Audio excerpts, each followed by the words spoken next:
अरे जे लोक टोळीला नावं ठेवायचे ना तेच लोक आता या टोळीचे फॅन झालेले आहेत असं प्रेक्षकांचं म्हणणं आहे. चला तर बघूयात नक्की प्रेक्षकांना या टोळीचं काय आवडलेलं आहे. तर आज बिग बॉसच्या घरामध्ये कॅट फाईट होणार आहे आणि एक सदस्य जो त्या स्क्वेअरमध्ये उभा असणार आहे, दुसरा सदस्य त्याच्या हाताला बांधलेलं असणार आहे आणि त्याच्यावरती जो तो स्पंजचा स्माइली बॉल असतो ना तो फेकून मारायचा आहे. पण ते मारण्याआधी त्या व्यक्तीबद्दल आपल्याला काय वाटतं, म्हणजे त्याच्यामध्ये काय वाईट गोष्टी आहेत, चांगल्या गोष्टी आहेत, खरं तर वाईटच सांगायच्या आहेत, नाहीतर आपण फाईट म्हणणारच कसं.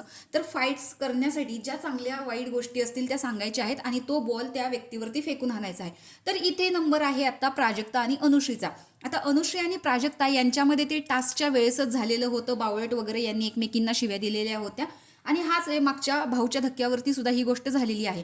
पण अनुश्रीला प्राजक्ता म्हणलेली की इथे क्लास नाहीये, काही लोकांचा काय थर्ड क्लास लोक या बिग बॉसच्या घरात आणलेली आहे, ज्यांचा क्लास नाहीये अशी लोक या सीझनला तुम्ही बोलवलीत बिग बॉस, असं प्राजक्ता ताईने स्पष्ट म्हणलेलं होतं. आणि तीच गोष्ट इथे अनुश्री सांगते की प्राजक्ता ताईला असं वाटतं की या घरामध्ये कोणाचाही क्लास नाहीये आणि प्राजक्ताची ही गोष्ट चुकलेली होती की कोणीही कोणाचा क्लास काढायचा नाही. राकेशने सुद्धा आत्ता जो टास्क झाला बुद्धिबळाच्या पटावर तिथे स्पष्ट शब्दात सांगितलेलं होतं की कुणीही कोणाचा क्लास काढायचा नाही. तर प्राजक्ताने हे आधीच केलेलं होतं.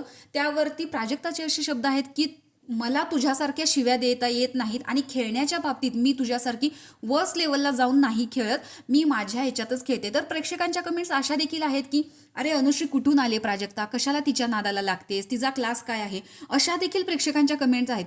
पण आत्ता सध्या जर बिग बॉसचा गेम आपण बघायला गेलो तर अनुश्री म्हणजे थोडक्यात टोळीचे मेंबर जे काही करतायत, मग अंडी चोरी असू दे, चावी चोर असू दे, ते जे बेडवर झोपणं असू दे, या गोष्टी ते करतात म्हणून ही लोक दिसतात. आणि ही गोष्ट तितकीच खरी आहे कारण हे लोक असल्या गोष्टी करतात त्यामुळेच घरामध्ये वाद होतात आणि त्यामुळेच बिग बॉसचा TRP हा वर जात असतो. त्यामुळे आता लोक जे आहेत ते टोळीचे फॅन झालेले आहेत असं सर्वांना वाटतं. तर तुम्हाला याच्याबद्दल काय वाटतं हे कमेंट बॉक्समध्ये नक्की सांगा. आणि अनुश्रीने प्राजक्ताला जे काही बोललेलं आहे की तिला क्लास नाही असं वाटतं, हे तितकंच बरोबर आहे का हे कमेंट बॉक्समध्ये सांगायला विसरू नका. अशाच बिग बॉसच्या नवनवीन अपडेट्स पाहण्यासाठी आपल्या चॅनलला सबस्क्राईब करा. तोपर्यंत बाय.